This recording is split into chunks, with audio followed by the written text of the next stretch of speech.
eu chamo Rosado da Luz, já naquela altura era esse jovem que aí está, meio fardado, meio à paisana. Se repararem, eu tenho, não se vê bem, no original vê-se, essa camisa que aí está é uma camisa militar, que tinha os galões de capitão, que era para eu... Mas o resto estava a civil, porque a minha função era passar despercebido e andar aí assim, portanto eu tinha que andar a circular. Eu fazia parte de uma organização que se chamava o Centro Auxiliar de Ligação número 1. O que era o Centro Auxiliar de Ligação número 1? No planeamento que nós fizemos para a manobra militar, poderiam acontecer várias coisas e nós, os militares, normalmente tentamos prever o que é que se passa. E podia haver necessidade de suposto comando fosse destruído ou neutralizado, de continuar a ação no outro lado. E então montaram-se dois centros auxiliares de ligação, o número 1 e o número 2, que funcionavam em casas descaracterizadas, ou chama-se descaracterizadas. Eram em casas civis. Tínhamos, apesar de tudo, tínhamos montado lá equipamento militar e nós fazíamos parte, o Sousa e Castro, com quem vocês tiveram até agora, os senhores, também fazíamos parte de uma equipa que era a equipa de ligação. Essa equipa de ligação, no meu caso, tinha começado a funcionar logo a seguir à nossa reunião de Évora e a equipa de ligação, nós não utilizámos esse jargão, mas era mais ou menos, se isto fosse nos antigos partidos comunistas, chamava-se a equipa de agitação e propaganda, a Agitprop. Portanto, a nossa missão era, todos os fins de semana, porque evidentemente durante os outros dias tínhamos que estar ao serviço, todos os fins de semana partíamos, tínhamos um conjunto de unidades em que nós íamos levar notícias, trazer mensagens e, digamos, íamos pescando à mão, conquistando adesões. E, portanto, eu, como sou sulista, naquela terminologia do Luís Filipe Menezes, sou sulista porque nasci exatamente em Faro, mais a sul que eu é difícil, e, portanto, eu competia-me toda a região, desde Lisboa até o Algarve. Portanto, ao longo de meses, fui arruinando um carrinho, fazendo dezenas de milhares de quilómetros, porque saía daqui, fazia Lisboa, Vendas Novas, Lisboa, Setúbal, Vendas Novas, Évora, Beja, Porto Alegre, Faro, Tavira e Lagos. Portanto, fazia este périplo. E, portanto, íamos conquistando adesões, porque havia uma coisa chamada PIDE, que felizmente hoje não existe, muitos dos senhores já nasceram depois dessa altura, portanto, e todos nós tínhamos que ter alguns cuidados. Não havia telemóveis, os telefones eram ainda rudimentares e estavam todos sob escuta, e, portanto, nós tínhamos que fazer isto. Depois, para a manobra militar propriamente dito, no dia 25 de Abril, era necessário também... Eu não tinha comando de tropas nessa altura, porque eu e um outro camarada meu, com quem os senhores estiveram até agora, o Sousa Castro, nós fazíamos parte de uma equipa que estava, digamos, a montar a primeira bateria de mísseis antiaéreos em Portugal. Os primeiros mísseis antiaéreos vieram de França, fomos nós buscá-los e depois fiquei eu mesmo a comandar a bateria de mísseis. Mas nesta altura estávamos, digamos, éramos alunos. Portanto, estávamos numa unidade que é a Escola Militar de Eletromecânica, a aprender radares. Eu já tinha os cursos de radares, essa porcaria toda, mas estávamos a aprender mais eletrónicas e informáticas e outras coisas no género, para podermos ter, digamos, capacidade para operar com esses mísseis antiaéreos. E, portanto, como éramos estudantes, não tínhamos comando de tropa e, portanto, estávamos mais ou menos livres. A missão que nos deram foi, portanto, a missão que nós assumimos, estabelecer, no meu caso, o contacto pessoal entre as unidades que estavam em Lisboa e os vários objetivos. E, portanto, eu passei a noite e a madrugada a fazer a ligação com as unidades, porque nós tínhamos silêncio rádio, porque existem formas de escutar as transmissões. E, portanto, para nós não sermos detectados, havia silêncio rádio. E, portanto, nós movimentávamos em silêncio, para não alertar eventuais escutas do espectro radioelétrico. E, portanto, havia uma ligação pessoal. Nós fazíamos parte, portanto, do núcleo de comando e, portanto, a mim competiu-me uma data de coisas. O aeroporto de Lisboa, fiz a ligação de tudo isso, aqui do BC5 também, e depois, mais tarde, do Terreiro do Paço e aqui. O hotel às tantas disse-me assim, agora vais para o Terreiro do Paço, vais para... Nós não sabíamos se efetivamente o Marcelo Caetano iria refugiar-se em Monsanto ou viria para aqui. Acabou por vir para aqui, porque havia uma coisa chamada Plano de Recolha do Governo, que era, na prática, em caso de alteração da ordem pública, como se chamava na altura, por onde é que o Governo fugia. Mas o Governo teve medo de fugir para Monsanto e veio para aqui, em boa hora, porque isto é uma ratoeira completa, eles vieram-se meter numa ratoeira. Em Monsanto eles tinham capacidade de defesa. Monsanto tem um heliporto, Monsanto já naquela altura, Monsanto naquela altura e hoje, é o único abrigo antiatómico que nós temos em Portugal. Aquilo tem um Monsanto, o Comando Operacional da Força Aérea, tem uma estrutura enterrada a 200 ou mais metros, julgo que são 250 ou 150 metros de profundidade, e portanto aguenta um impacto direto de uma bomba atómica. Portanto, e nessa altura já tinha. Além disso, tem um campo de tiro e um campo de vistas bastante bom e, portanto, era possível eles irem para lá. Mas eles não tiveram muita confiança na Força Aérea, apesar de tudo, e vieram para aqui porque aqui estava a Guarda Nacional Republicana. E a Guarda Nacional Republicana era uma força, digamos, do regime. Está claro que isto, em termos militares, é um buraco completo. Eles vieram-se meter aqui, embora, como depois ali dentro vocês irão provavelmente ter a oportunidade de ver, o Marcelo Caetano teve uma oportunidade de fuga. E aí assim há umas coisas engraçadas. Ele recusou-se fugir. Há vários fenómenos interessantes aqui no meio disto tudo. Mesmo nós que estávamos no núcleo de tudo isto e que sabemos tudo, há coisas que não sabemos. Uma delas é o que é que terá passado na cabeça do Marcelo Caetano. Eu fui uma das pessoas que falei com ele. Portanto, eu falei com ele e expliquei-lhe o que ia acontecer. E a ideia que eu tenho é que ele assumiu a derrota. Não sei se assumiu a derrota com alívio, se assumiu a derrota por qualquer outro fator. E depois, se os senhores, que são parte dos senhores, julgo que são da área de História, se depois se recordarem do pós-25 de Abril, o Marcelo Caetano não só nunca mais regressou a Portugal, como muitos dos ultras do regime não lhe perdoaram. Digamos, ninguém o acusa de ele ter entregue o regime ou dele estar feito, digamos, com quem fazia cair o regime. Mas há várias coisas engraçadas que vocês um dia poderão investigar. Uma que sempre me despertou a curiosidade foi a seguinte. Nós usávamos, como é lógico, meios de... falávamos em segredo, tínhamos cuidado nas nossas deslocações, etc. Mas o núcleo duro disto, apesar de tudo, éramos algumas dezenas. Não éramos mais que algumas dezenas. Aliás, o 25 de Abril, se vocês... Está claro que no dia 26 era toda a gente do 25 de Abril. Agora, nos dias anteriores é que era, portanto, se quisermos, entre 100 e 200 era o máximo que poderíamos contar. Mas no núcleo duro estão, sei lá, 20, 30, 40 pessoas, o máximo. E no núcleo mais duro ainda terão menos. Ora bem, apesar de tudo é muita gente. Apesar de tudo é muita gente. A PIDE era uma organização tosca. As primeiras pessoas que entraram do Exército, que entraram na PIDE, foi o Sousa Castro e eu. E fomos ver os aparelhos que eles tinham de escuta. Eram gravadores que já naquela altura, em 1974, eram coisas muito velhas. De tal forma que quando nós telefonávamos, nós começávamos a ouvir uns cliques. E depois é que eu percebi, quando fui ver aquilo, porque aquilo tinha lá um PID de serviço, aquilo não havia instrumentos automáticos como hoje. Hoje nós temos aqui satélites.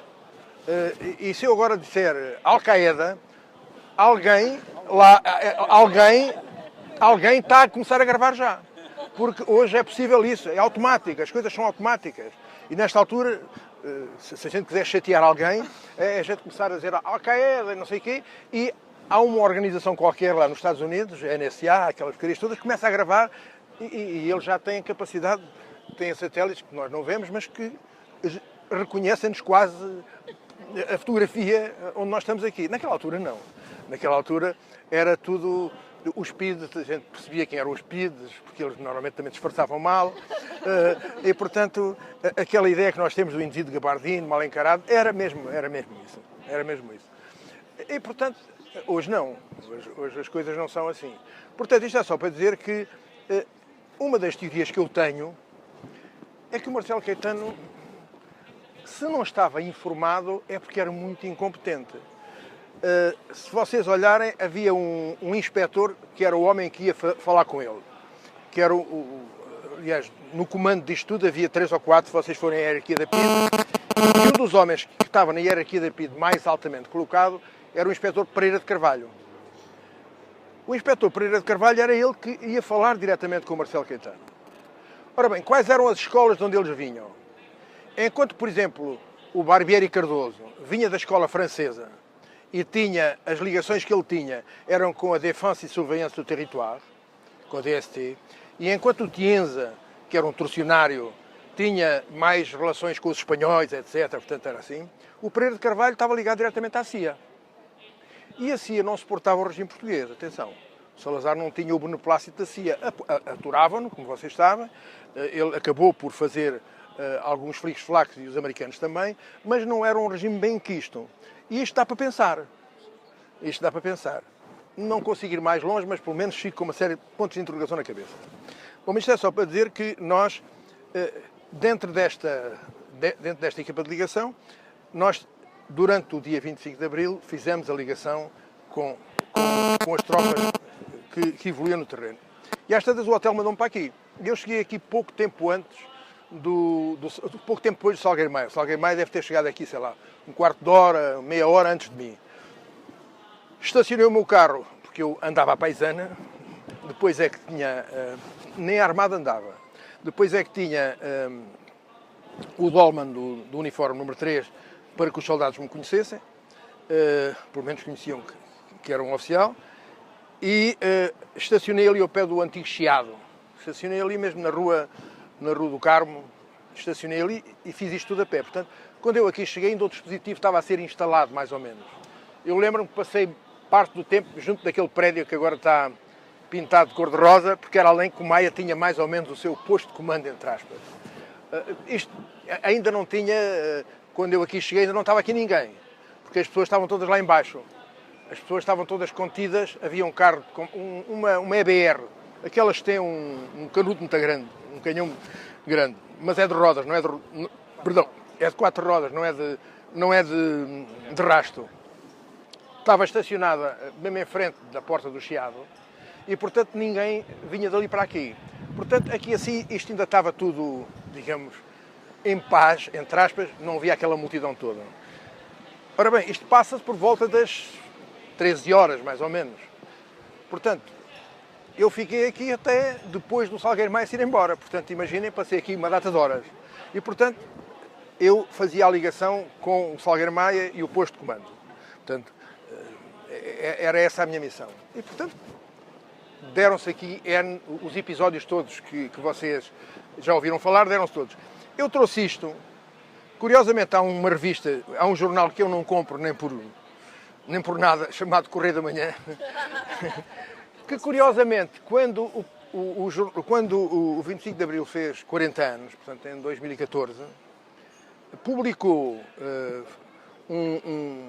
uma coletânea que foi organizada pelo comandante Louret, em que parte daquilo que eu vou dizer está aqui.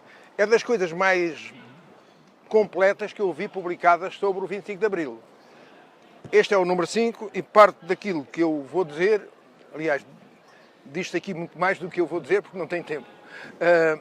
Está aqui escrito, se vocês quiserem, documentação. Isto é uma boa coisa para vocês. Perdão?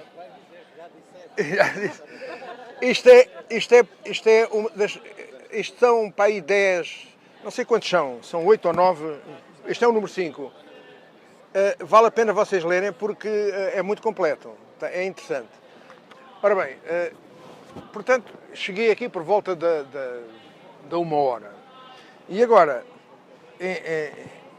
muito rapidamente, vou mais ou menos contar, e é aquilo que me traz aqui, o que é que se dá até a rendição do Marcelo Caetano. Portanto, o dispositivo, mais ou menos vocês já sabem, o dispositivo estendia-se por aqui, havia aqui assim uma série de viaturas, por esta rua abaixo, que é a Rua do Sacramento, a Calçada do Sacramento, até ao Chiado.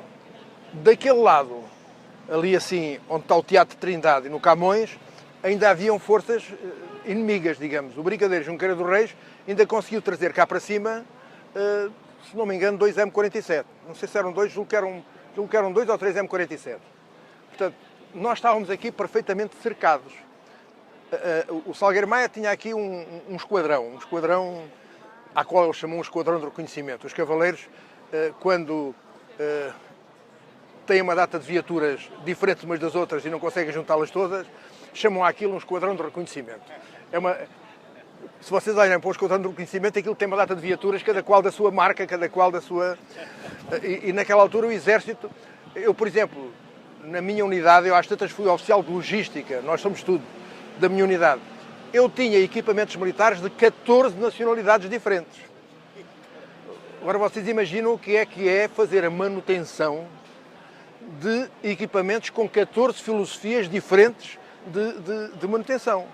Portanto, era um pesadelo completo.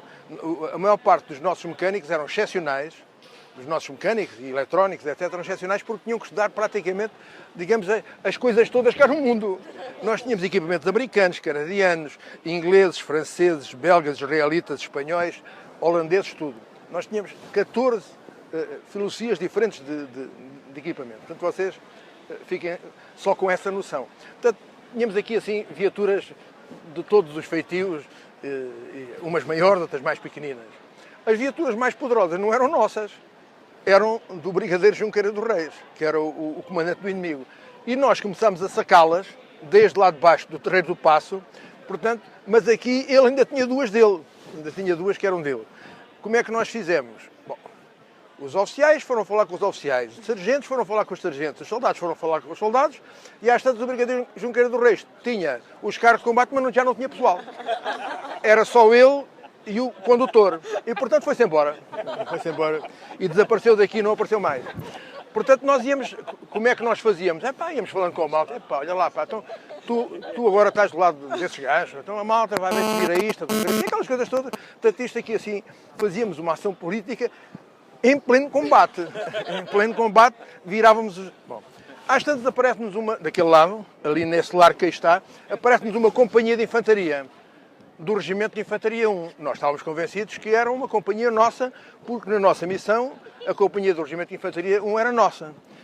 Só que o nosso oficial, o nosso camarada, que ia comandar e, portanto, tomar conta do Regimento de Infantaria 1, que era na Amadora, à última da hora teve um desarranjo intestinal.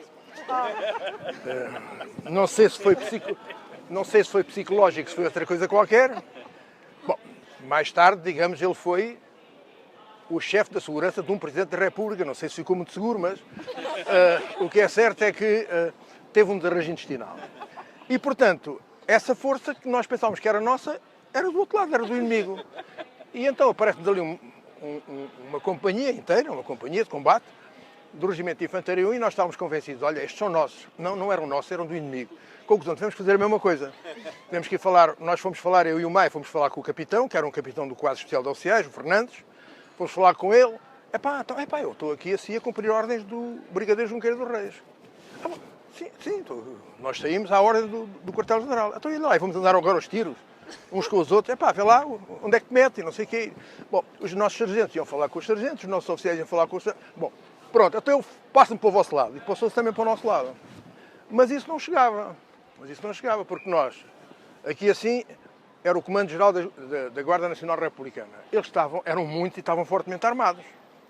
Se vocês forem lá dentro, vão lá dentro com certeza, depois deste corredor, há um pátio interior, uma parada interior. Bom, essa parada interior, se nós entrássemos por aí dentro, todos os andares de cima têm domínio de vistas e de fogos sobre a parada interior. Aquilo era morríamos ali todos. Além disso, o comandante da GNR mandou quando isto já estava cheio de gente, essa história da Guarda Republicana não ter agido, nós na altura não sabíamos coisas que sabemos agora, e vocês vão ouvir o Sr. Coronel Andrade ali dentro explicar isto visto do outro lado. Ele mandou atirar granadas de mão defensivas para aqui. Uma granada de mão defensiva é uma granada de mão que produz estilhaços e, portanto, mata pessoas. Isto era uma chacina. Aqui, nessa altura, estavam milhares de pessoas e ele mandou atirar granadas para aqui. Foi a estrutura de comando dele que não obedeceu. Mas ele deu ordem de atirar granadas de mão defensivas para cima de nós. Portanto, era aqui uma chacina. Isto tinha sido completamente diferente. Hoje a história era diferente. Este edifício não estava aqui com certeza, porque a gente tinha acabado por destruir isto tudo. E evidentemente, a história hoje era diferente. Porque, evidentemente, depois de começar o tiroteio, a gente sabe como é que começa, mas depois, como acaba, é difícil. E nós tínhamos aqui, assim, domínio, nós tínhamos canhões nos carros de combate, desmontávamos isto tudo.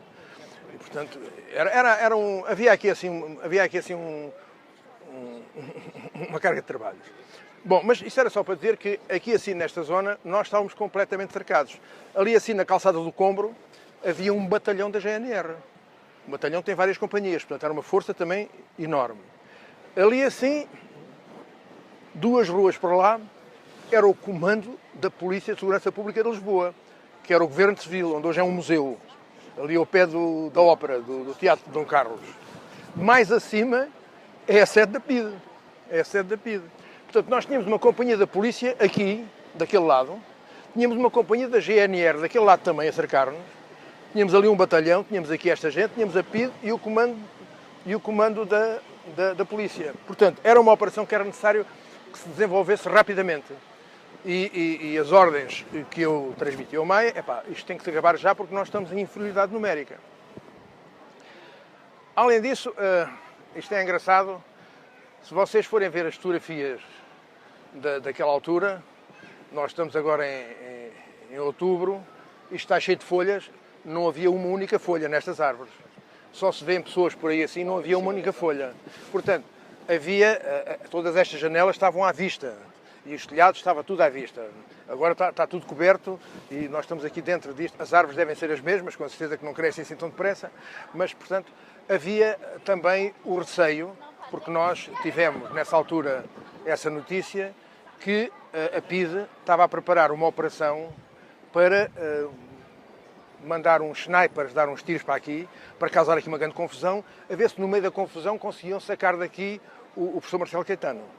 E, portanto, na altura também as forças, digamos, civis, que aqui estavam completamente desorganizadas, vinham-nos sempre perguntar o que é que nós podemos fazer para ajudar. Às tantas lembro-me que tive uma conversa com uma rapariga, não sei, que dizia-se representar não sei quem, já não me recordo. Naquela altura havia N movimentos clandestinos que nós desconhecíamos. E eu, o que é que nós podemos fazer? Eu digo assim, nós sabemos que existe a possibilidade daqui de alguma destas janelas, de algum destes telhados, algum sniper começar os tiros para aqui, arma-se aqui uma grande confusão, e no meio da confusão não sabemos como é que isto vai acontecer. Uma das coisas que vocês podiam fazer era ocupar os telhados. O que é que eu fui dizer? Passado pouco tempo, tudo isto estava ocupado de gente, além de telhados, janelas, etc.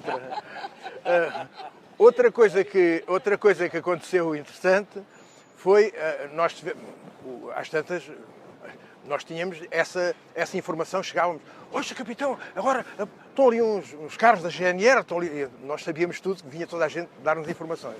E às tantas ali assim, o batalhão da Calçada do Combro, que é lá ao fundo da Calçada do Combro, a seguir ali o Calhariz, lá quase ao fundo, antes de virar para o Liceu Passos Manuel, um edifício grande, que lá está, um antigo convento, era o comando desse batalhão.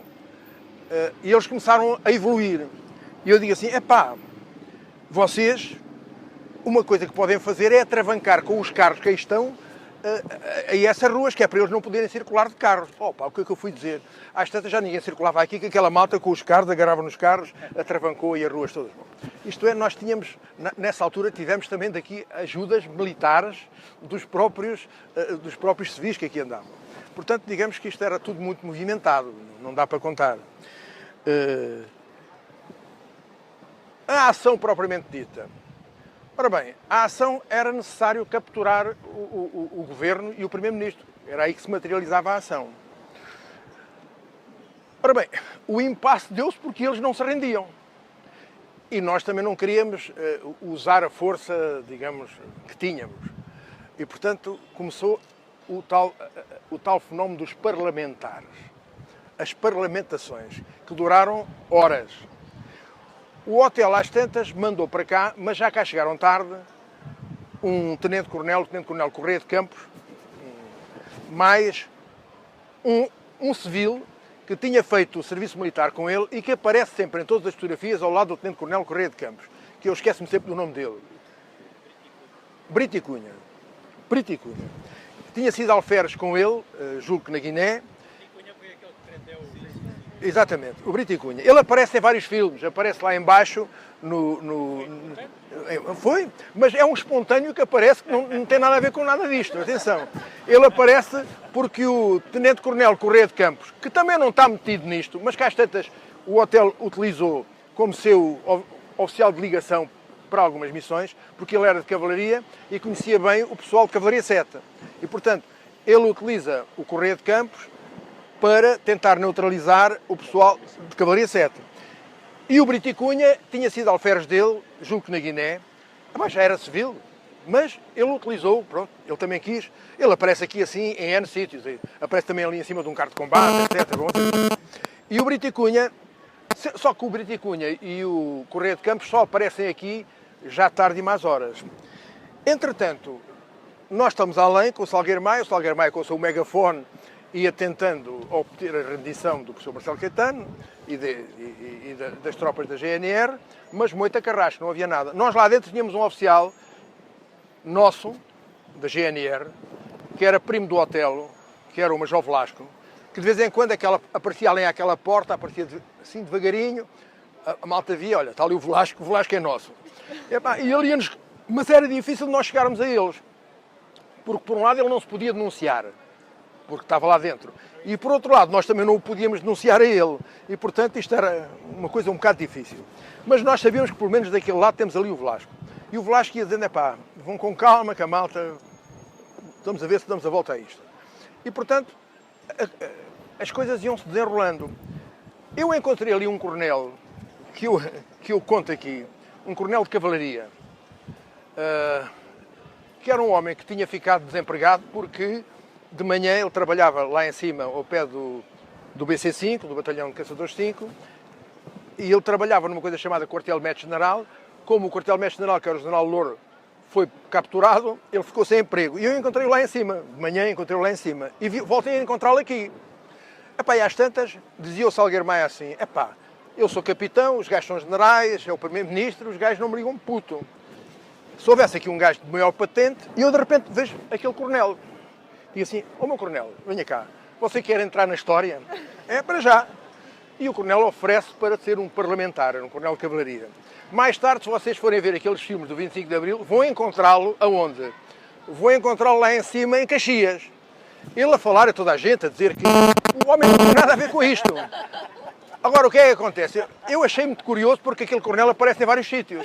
Aparece lá embaixo, na avenida... ali na Ribeira das Naus, não é na Ribeira das Naus, é na outra,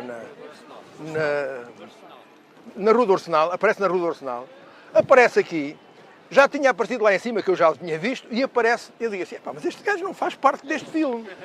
O que é que acontece? Acontece que julgo que era a filha dele, estava presa em Caxias, e o homem estava a ver se isto virava, pelo menos para a filha dele ser solta, e foi solta mesmo em Caxias. A filha dele estava lá presa.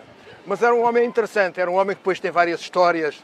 Ele na tropa, ele era muito religioso. Isto é uma história, é um fait divers. Ele era muito religioso e então é o homem que tem a ordem de combate, julgo que é única na história, desde o César até hoje.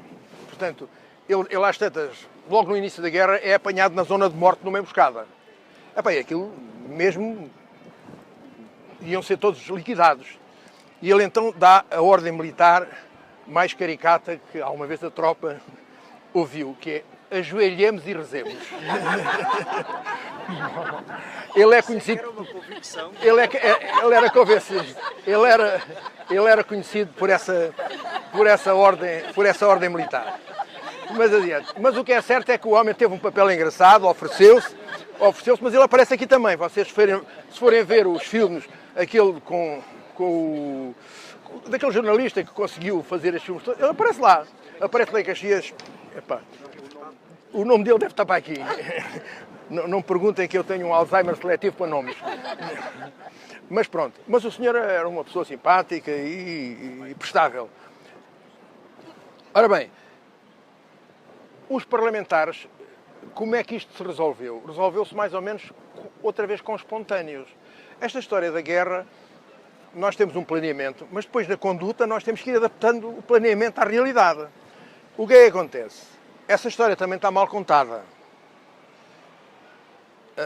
Não sei se vocês leem ou ouvem, às tantas aparece um cidadão que depois viveu em Madrid, numa empresa qualquer importante, chamado Pedro Feitor Pinto, que conta as histórias todas do papel dele.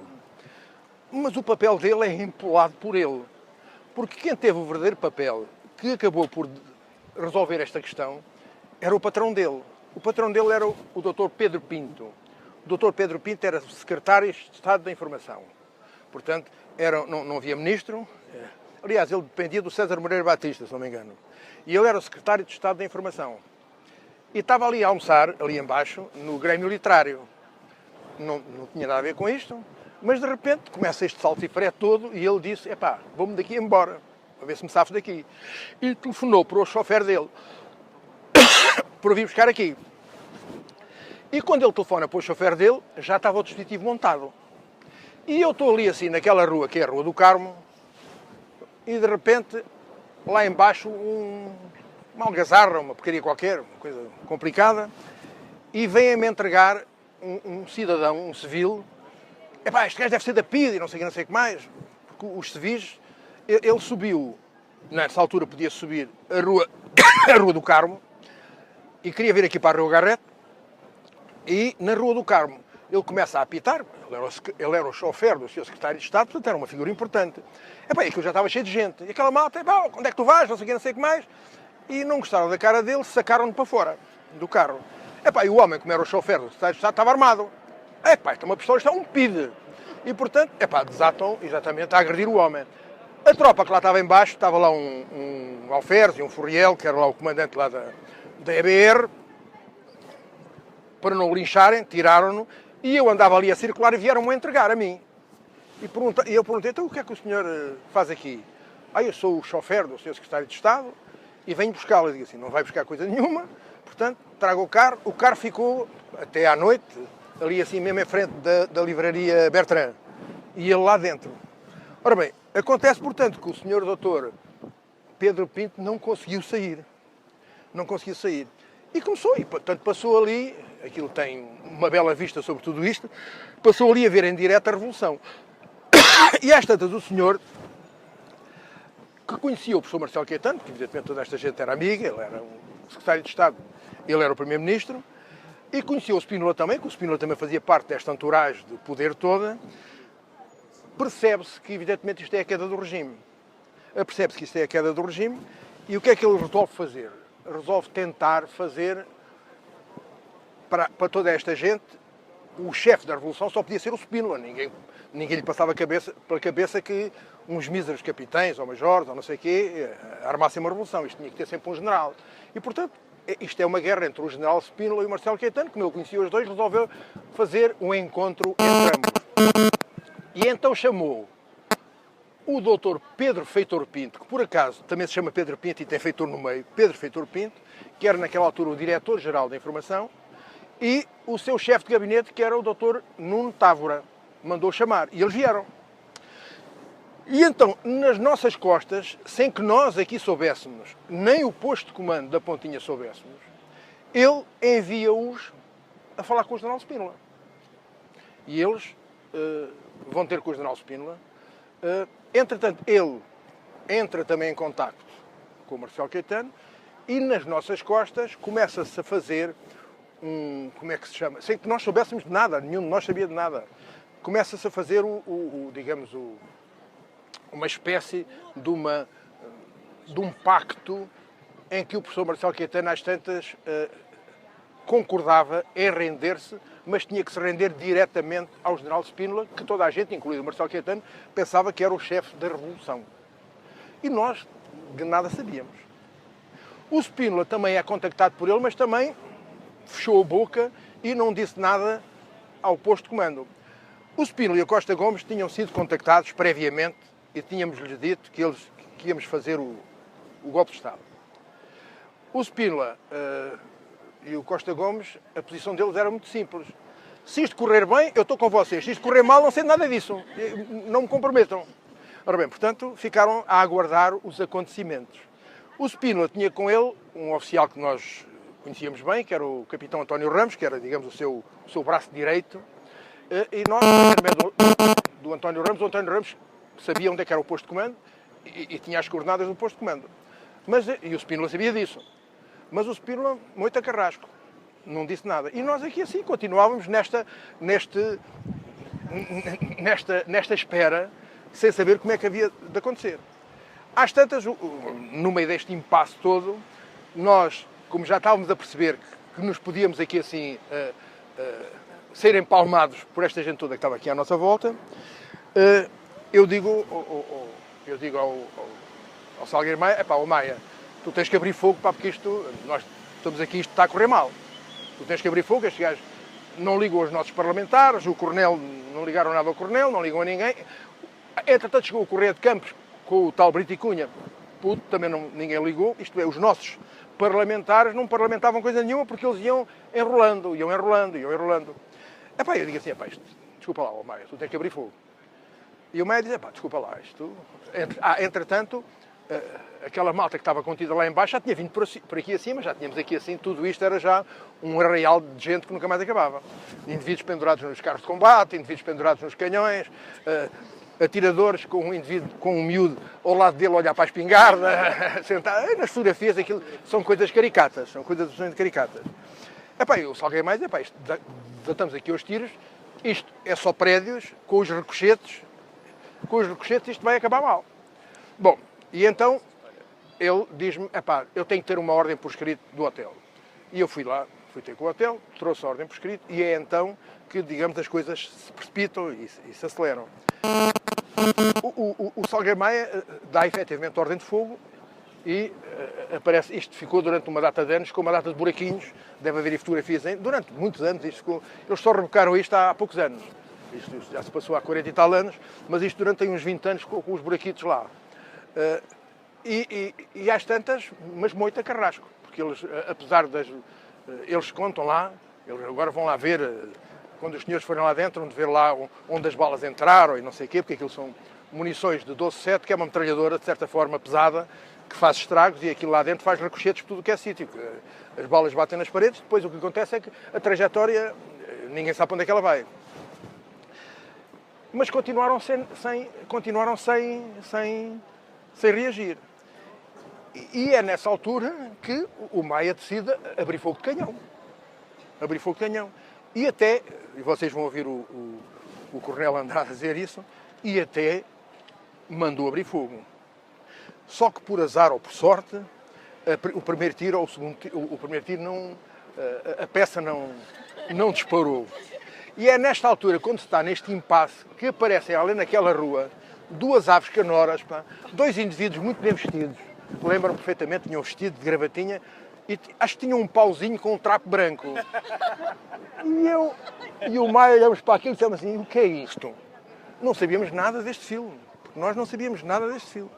E então aparecem aquelas duas avantesmas, que é exatamente o Dr. Nuno Távora e o Dr. Pedro Feitor Pinto, que nos vêm dizer que vinham falar com o professor Marcelo Caetano porque o Sr. General Spínola tinha dito que concordava, se o movimento das Forças Armadas desse o seu acordo, concordava em aceitar a rendição do professor Marcelo Caetano.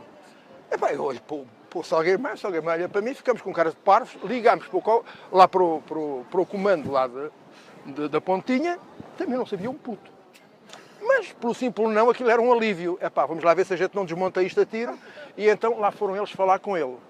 É quando eles estão a falar com ele que o general Spínola entra em contacto com o posto de comando e conta a história. finalmente conta a história, e conta a história que efetivamente tinha recebido estes 2 cidadãos e que, se o movimento concordasse, ele aceitaria a rendição do professor Marcelo Caetano.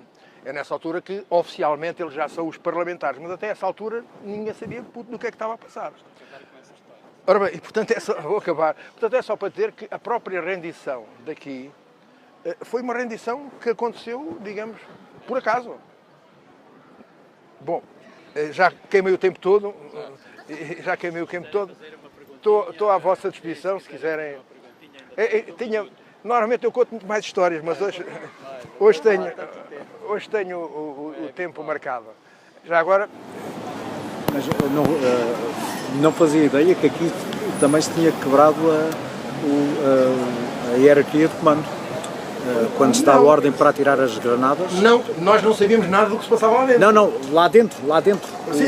Os militares da GNR... Nós não sabíamos nada do que se passava lá dentro. Pois, mas sabe-se agora, não é? Agora sabemos, exatamente, conhecemos já a história toda. Passaram 40 anos. Eu fui, inclusive, a falar com o professor Marcelo Caetano. Aliás, há aqui mais 2 histórias só. Eu fui falar com o professor Marcelo Caetano e o professor Marcelo Caetano perguntou-me o que é que me vai acontecer. E eu disse-lhe, contei-lhe a história, o senhor vai ser preso, etc. E depois, a última coisa também que é importante, a propósito disso, é que quando se dá a rendição efetivamente do professor Marcelo Caetano, digamos, não houve nenhuma reação hostil da parte dele. Inclusive havia um certo alívio da parte deles. Agora nós não conhecíamos nada, não sabíamos nada do que é que se passava lá dentro. Ok. Muito obrigado. Por amor de Deus, palmas não. Palmas não.